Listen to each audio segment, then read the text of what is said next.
What up gamers, Mr. Nice Guy here, aka the one true Sir Salty. This is my quick guide on some things that I wish I knew starting out when playing Schedule 1. I know it's a little late, but as I always say, if this video helps out at least one person, then my time was not wasted. So hope you enjoy it and let's get right into this. First and foremost, the best tip is to make sure you harvest everything before leaving the RV right after the tutorial, as well as any and all supplies, meaning all the planters, the lights, the setup for it. You get a shelf as well, and you can take the garbage can if you want. I don't know if you really needed the garbage can, and the packing station. And you might as well package up some of that sweet green. Okay. Because as soon as you leave the RV and you go to make that phone call to Uncle Nelson, well, yeah, you know, that sweet RV that we have, well, that's no longer going to be a sweet RV. Damn those cartel thugs. No! God, please, no! No! Another great tip is you'll find a baseball bat at the basketball court. This early game tool is used for smashing machines, as well as customers' needs if they don't pay up right. Both the soda machines as well as the ATMs spit out a decent amount of money here and there. These machines will fix themselves after 2 days. And if somehow you lost the bat, you can always buy another one or a replacement frying pan from the warehouse at nighttime. You could also line your pockets with customers' money, and not just when you sell them product. As long as your timing is right, you can pickpocket pretty much anything. Except from cops. You cannot steal from cops, but that would have been a cool feature. Come on, let's steal guns. Though hopefully you won't feel too bad doing this because you can end up stealing all kinds of things, such as Viagra from an old man. Yeah, you just robbed this guy of a good time. I hope you're proud of yourself. Nope. Picking up trash early is a bit tedious, but it is pretty worthwhile. You'll make quite the mess when doing things yourself. I suggest making a big pile of garbage somewhere, maybe in a corner or outside. Though it is a little bit time consuming, you'll want to grab some garbage bags as well. This allows you to garbage up a ludicrous amount of garbage. Now you could make piles of garbage and line them up outside the cop station, but that doesn't get you money. It's pretty good for money, but if you don't want to worry about trash, you could just use the console command clear trash, and then you'll just clear all the trash, and that'll be it. See you, chump. And the side note, you cannot recycle pigs. Huh? I have tried, it does not work. Who didn't thunk it? Yeah, boy. Once you start growing your own stuff and you're able to afford a mixer, this is where you're going to make a lot more money than you used to. Also, when grabbing, it took me way too long to realize that you can actually just hold right click and grab multiple things at once instead of just left clicking each and every one of them at one time. It'll save you a massive amount of headache. Also, if you're wondering about the best mixes, I made a variety of different shorts featuring each and every strain you can make. And if you want to mess around with this yourself, there is a Schedule 1 calculator for all these mixes. So you can mess around at your leisure. It is very useful when you want to create a nice strain. And I will have a link in the description below just for you.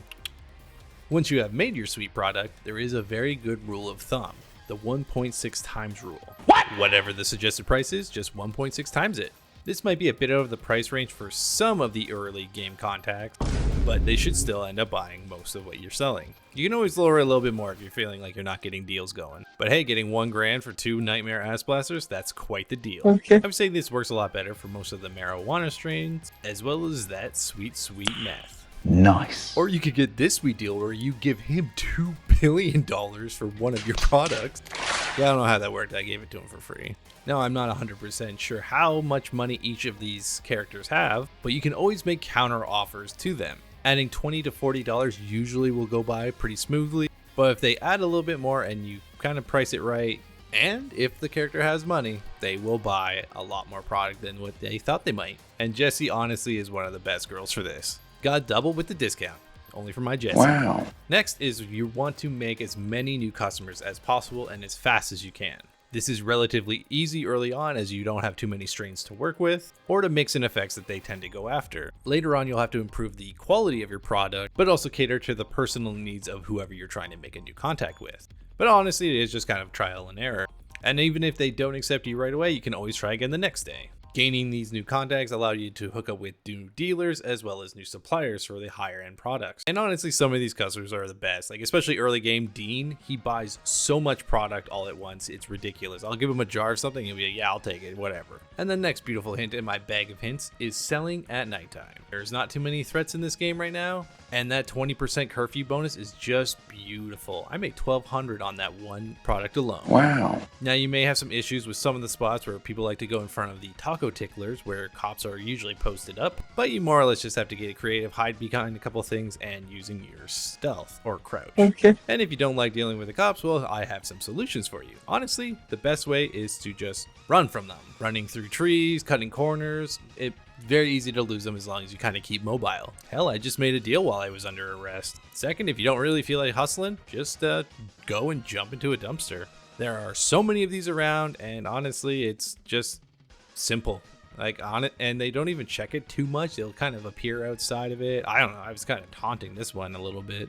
I was opening the lid right in front of them, and they just didn't seem to notice me, which was kind of neat. Or the best way is to not have to deal with them at all. Once you have saved up enough money, you'll probably likely buy a van, which is the best vehicle to buy, mind you. And the best place to park it is right in front of the cop station, because it completely messes up the cop AI. They will not patrol whatsoever when this is parked here. Our car will still spawn around the van when you are arrested, but that's not too much of an issue, because if all the cops are there, then you're good to go. Like, they're not even posted outside taco ticklers, so the streets are pretty much clear. And in fact I use it as a little bit of a storage at lately. Yeah, boy. But if you do find yourself in a sticky wicket, you can always use the bus station glitch. It's a simple act of going into the bus station and jumping on the bench repeatedly. Well, I couldn't do it here because they're kind of on top of me. What?